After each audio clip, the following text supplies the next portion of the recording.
Hi, Richard. Thank you for joining us here at our Nanjing headquarters for GemPharmatech. It's very excited to have you here with us and very interested in discussing the models we've been collaborating on with our TREX1 knockout as well as our ADPKD model. So if you want to introduce yourself and give us some background on Sulis. Yeah, very happy to do that, Brandy, and thank you for welcoming me here. So my name's Richard Bethell. I'm one of the co-founders of Sulis Therapeutics and its chief scientific officer.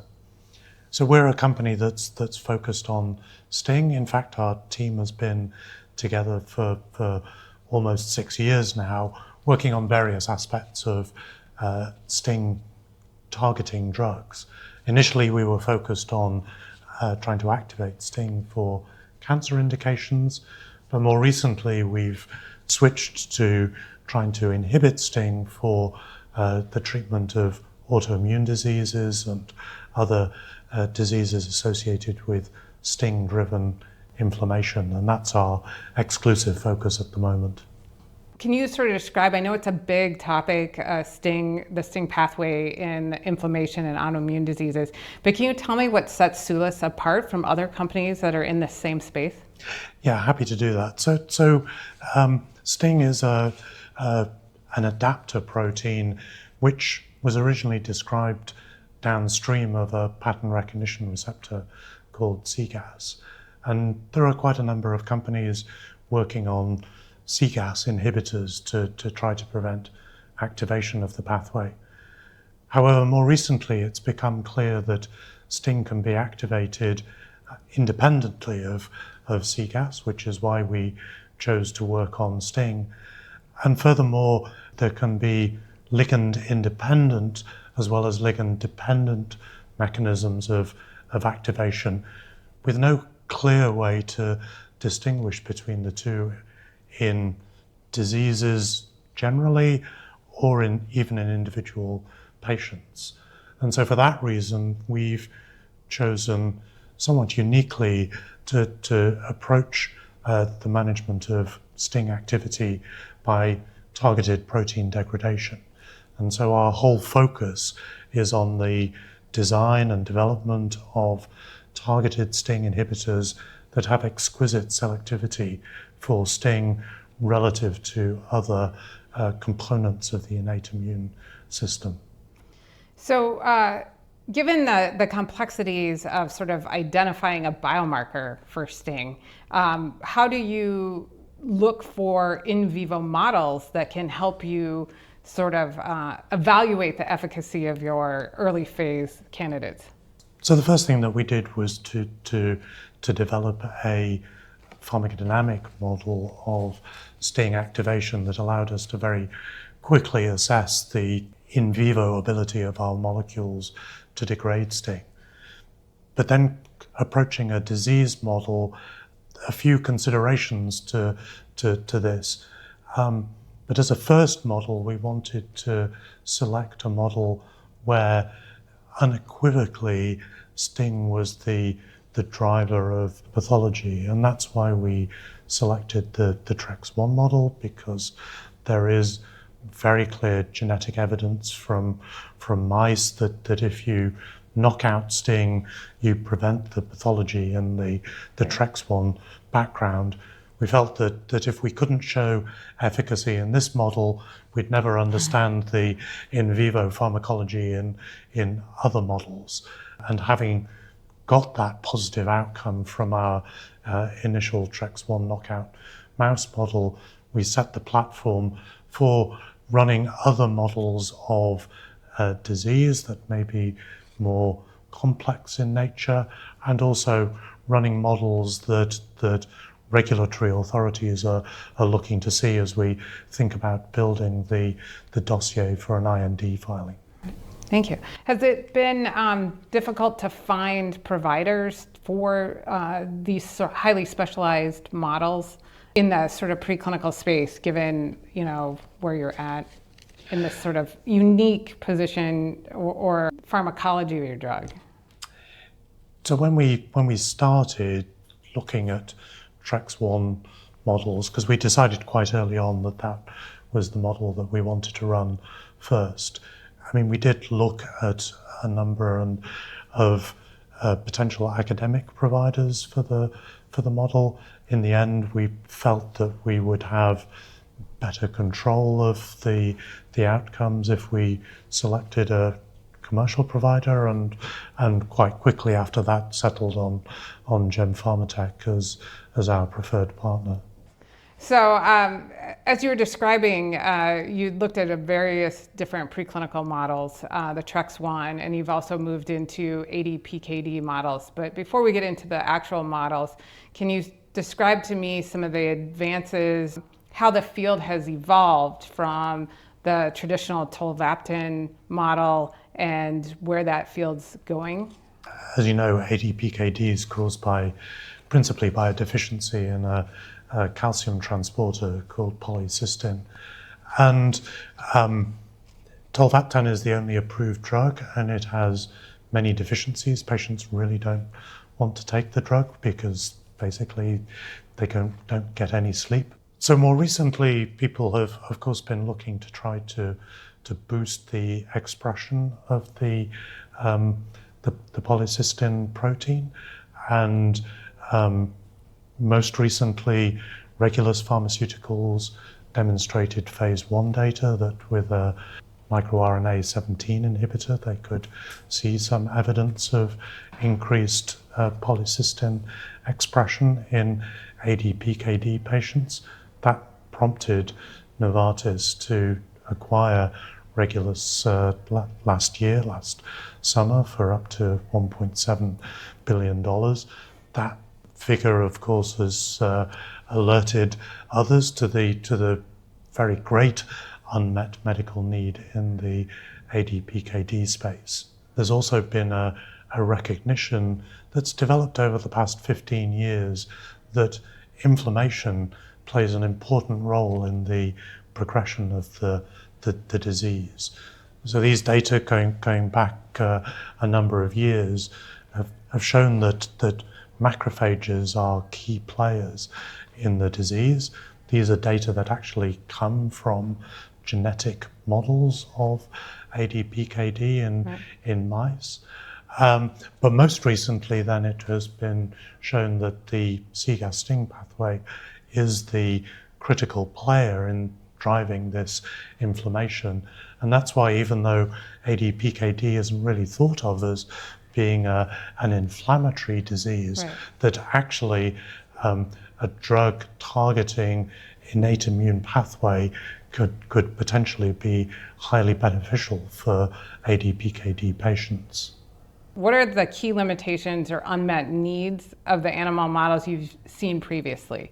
To be quite honest, we've been exclusively focused on using the sort of inducible genetic knockout of polycystin that you incorporated, right, into your model.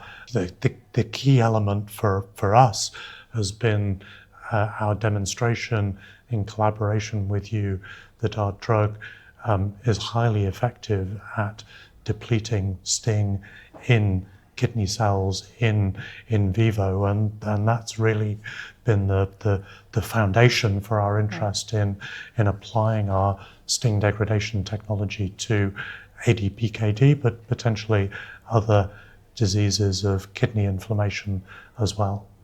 And so what other, if you can share, what other disease indications do you think these STING degraders might have applications for? So there's been a lot of interest in the application of STING to other kidney diseases, such as chronic kidney disease. A number of groups at the University of Pennsylvania published data early last year demonstrating that STING plays a key role in a number of different mouse models of chronic kidney disease. We also have interests in applying our technology to IBD and to lung diseases as well, since we know that the lung is the organ with the highest level of STING expression, and we know from rare genetic diseases of STING activation, that leads predominantly to very severe inflammatory diseases of the lung. And your career has spanned both large pharma and small biotech. And as you sort of evaluate how you've chosen collaborators in the past, can you give me an idea how you make those choices when you're looking for an in vivo pharmacology partner? And is it different between whether you're looking at it from a large pharma perspective or a small biotech? At least in my experience in big pharma, although I know big pharma practices are changing. I mean, historically, we always used to run the animal models, or at least the key animal models in-house, partly for reasons of control, partly because we had so many studies, it was cost effective to implement and validate the models internally. Of course, as a small company, and we are a very small group at Sulis Therapeutics, we just can't do that. We don't even have an animal facility of our own.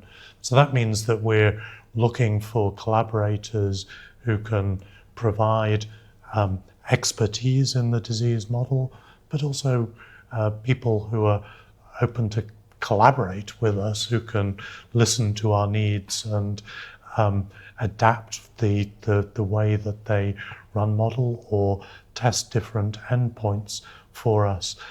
Yeah.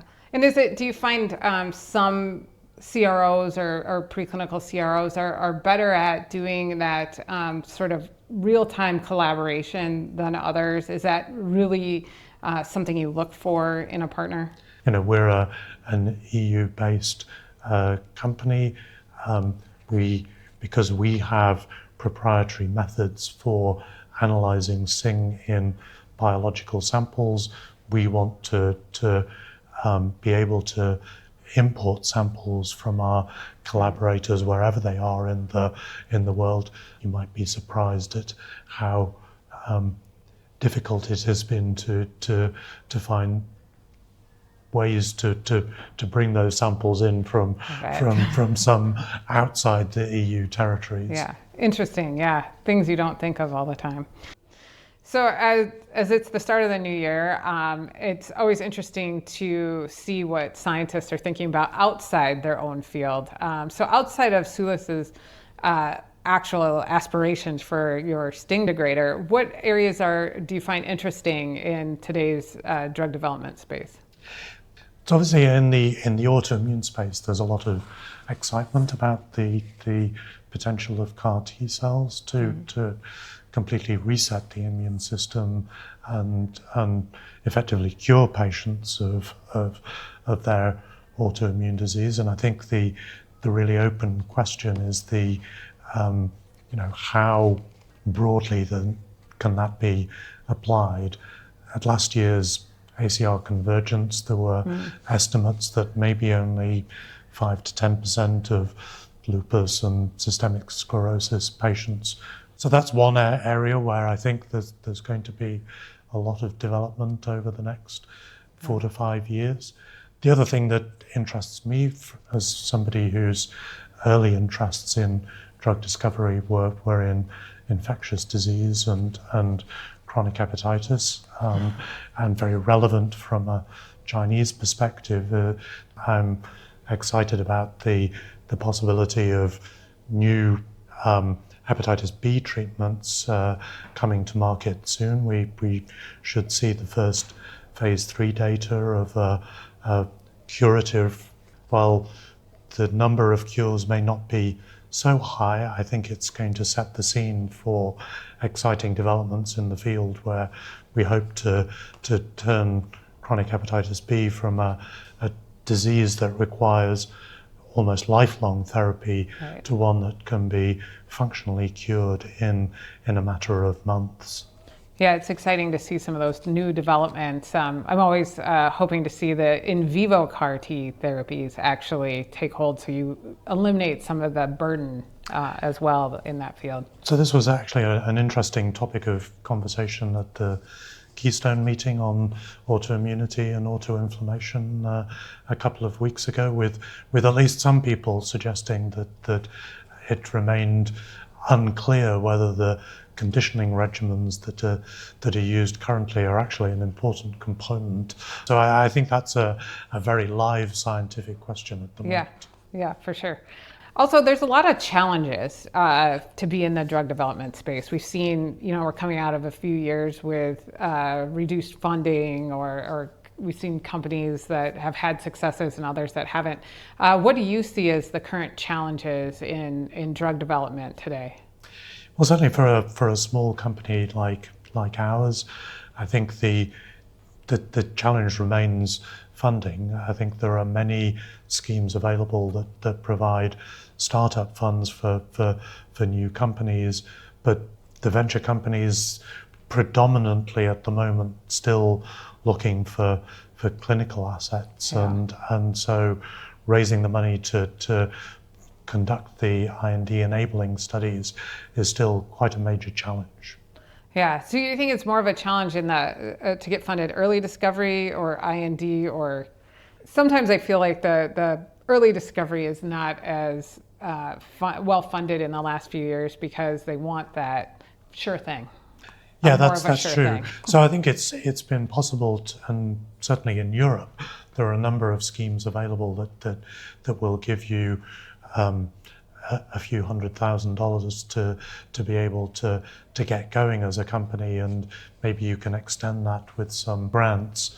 But once you get to the requirement for $4 to $5 million to conduct an IND enabling program, that's where it starts to become challenging. Right.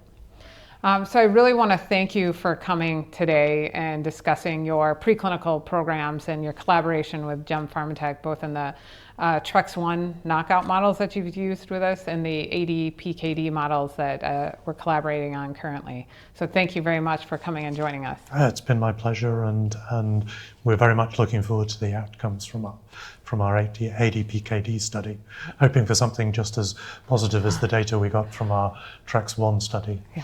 Great, thank you.